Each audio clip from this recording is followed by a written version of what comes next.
time for the press preview. First look at what's on the front pages of the papers, and of course we usually will start with this day. But by the way, we'll be welcoming Emmanuel. But let's look at this day. This day newspapers, the headline says, concerns mount over National Assembly's amendment of Electoral Act to boost, this is what this day is saying, to boost Lawan's chances. It has about 2 riders there. Senior lawyers split on appeal court's voiding of judgment striking down section 8412 of the Electoral Act. Despite ruling, appellate court insists section unconstitutional, breaches section 42 subsection 1A of the Constitution.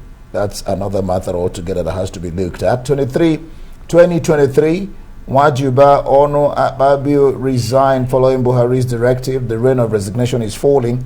It has about 5 riders, Amechi Malami, Silva and Gige. Others yet to comply. Will consult with President. My constituents, Labour Minister declares they have up till May 16 to vacate office, says Mohammed, and it's with immediate effect. Shehu clarifies. CSOs commend the president. What again do you have here? Maybe we should leave it at that. Oh well, at last, PDP just at the top mast, PDP neck throws presidential ticket open, recommends consensus. That is what the neck is recommending. All right, we'll leave it there. Let's look at some of the papers. Similar headline here on the Guardian newspaper this morning. Electoral Act, 3 ministers resign, others in a fix. All right, we'll go to Guardian. Did you just do, okay, you did Guardian. All right, let's look at The Nation. Quit order, how Buhari shocked ministers at FEC. They're calling it shock. Wajuba's resignation sparked presidential action. President unhappy with MFLS court case. Akpabio Ono exit. And then, of course, Tinubu optimistic on ticket. Ex-Lagos State Governor submits nomination form. Oshibajo, Wajuba, Bakare, Amosu return forms. Right. The Punch newspaper this morning, leading headline, ministers exit ahead primaries. Buhari bounds to pressure. APC panel may demand resignation letters. The leading photo here on the front page of the Punch newspaper. Obviously, some people protesting. It's captioned, "It's wicked owing us pensions. Protesting Civil War veterans lament." And just at the top, beside the headmast, Electoral Act, reps say status quo remains. Appeal court voids judgment as ASUP declares 2-week strike. Says decision is considerate. All right, we'll go to some foreign papers. Financial Times now. Brussels threatens retaliation if Northern Ireland protocol ditched. That's for Financial Times. And the I newspaper says Tories split over cost of living plan as Number 10 prepares to speed up package of fresh measures. All right, that's the I. Right, The Guardian revealed carbon bomb set to trigger a climate catastrophe. All right, for the press preview, let's bring in Emmanuel Bello, who joins us right now. Emmanuel, good morning. Thanks for joining us this morning. Let's take a look at this day newspaper as usual and the leading headlines. There are 2 issues here. It says concerns mount over National Assembly's amendment of Electoral Act. That's the inclusion of statutory delegates. And it says to boost Lawan's chances. That's one of the issues. And you look at the rider there, it says senior lawyers, and I think not only senior lawyers, Nigerian citizens as well, is split on the appeal court's voiding of the judgment striking down section 8412 of the Electoral Act. And you know they also went ahead to insist that that section violates section 42 of the Nigerian Constitution. What are your thoughts on these 2 issues? Well, essentially, is the contradictions that that's the story brings up, especially the apart from the legal tussle, it's also the issue of an individual, especially the way they put it, Lawan, the Senate President, and I think his name showing up on the headline says a lot. Not many people, are aware that he's of course he's in the race for the presidency and all of that. So this brings it up and.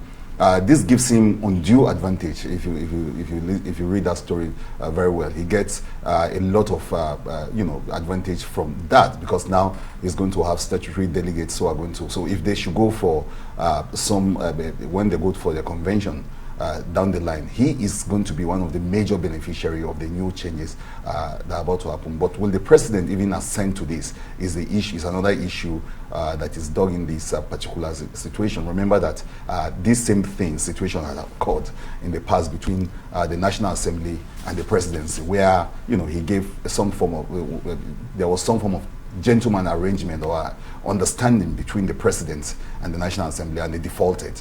So what's the president going to do this time around? Is he going to, is he going to wade into this? Is he going to accept the amendments and then, of course, sign this? Some people have also questioned the legality of it, even the finance with which this is done. Already, you have the electoral law on ground, and then just, midway into this, you are shifting the goalpost again. So people have questioned the morality of it, or even the, like I say, the appropriateness of the timing of this action. But the story now is saying that, well, maybe there's more to it. Maybe it is just to give the Senate president some undue advantage because of those delegate counts, because there's going to be a game of number down the line. So that's why it's a very serious story, and that's why a lot of people are looking at it. Not talk of the discrepancies though between what the electoral law is saying on one hand and what the Nigerian constitution is saying on the other hand. Also, this story brings that up. And a lot of people, like you say, Nkechi, are really worried about that discrepancy. Who wins at the end of the day, the country's constitution or an electoral law? So that's the back and forth, and it's up to the president now. All eyes will be on him to see what he does as soon as he receives this. Well, I'm wondering whether that doesn't favor everybody. I mean, all the participants in the election, they will also have delegates to win over. But let's look at what still the Diste is saying. These are thorny issues. At last, PDP NEC, that's NEC, throws presidential ticket open. They're recommending consensus. What do you make of that?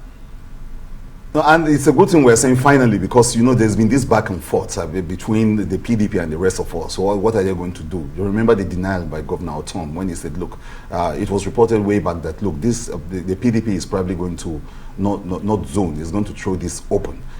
With this story that's been put to rest last night with the decisions taken by the highest decision-making body of the party, that it's going to be thrown open, and they're jettisoning zoning. Remember that a lot of stakeholders, especially from the south, who say that, look, the PDP must have the guts and the courage, the political correctness to zone its presidency to the south, certainly maybe to the southeast. This kind of decision is bound to cause a lot of hiccups for the party. I see a lot of people weighing in on it today because it came in last night.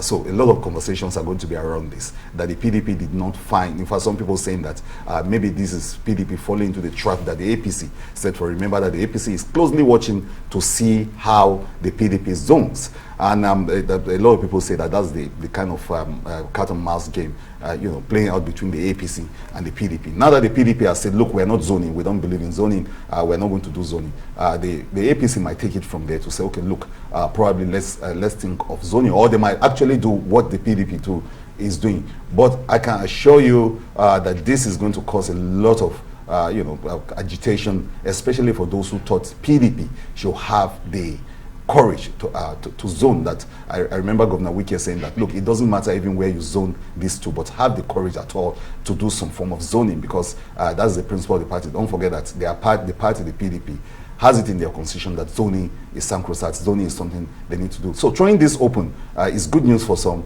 bad news for others. Yes, Emmanuel.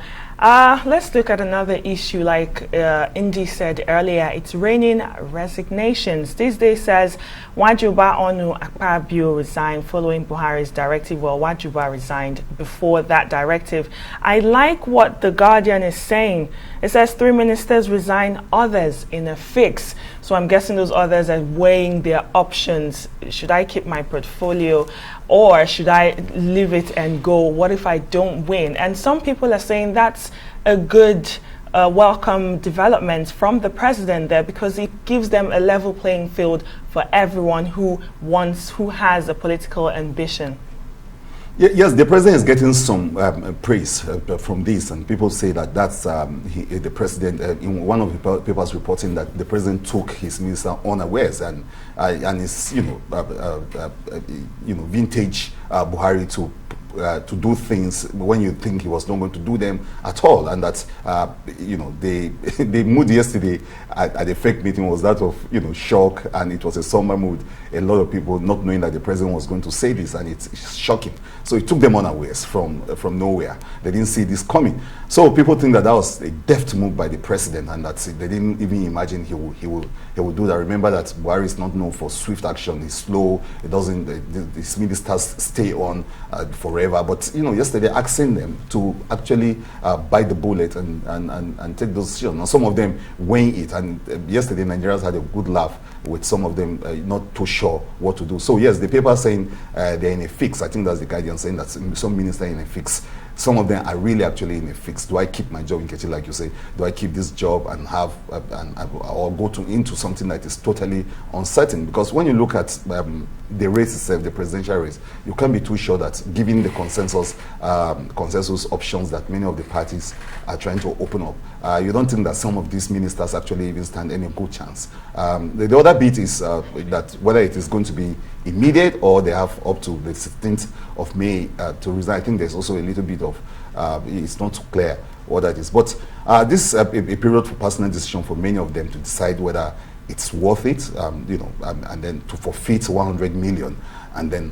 wherever they got that money from, and then go into the race. Again, there was reports during the week that many of them are not even really thinking of winning any kind of elections, but that the 100 million was, to get a place, a spot on the table when maybe the issue of consensus, bargaining chip. When the issue of consensus comes up, I'd say, look, I spent this amount of money, and so they're buying into the future. They're not too sure whether they're going to actually, because some of them do not have the kind of spread and the kind of connection, or even the kind of finances, structure that you need into a presidential contest. Oh, we couldn't discuss the fact that 19 days after Simban, NIN registration hits 80.7 million. And at times you wonder, why won't some Nigerians just go and do what you should do until there's a pressure? We love doing things under where the fire brigades country. All right, thank you so much, Emmanuel.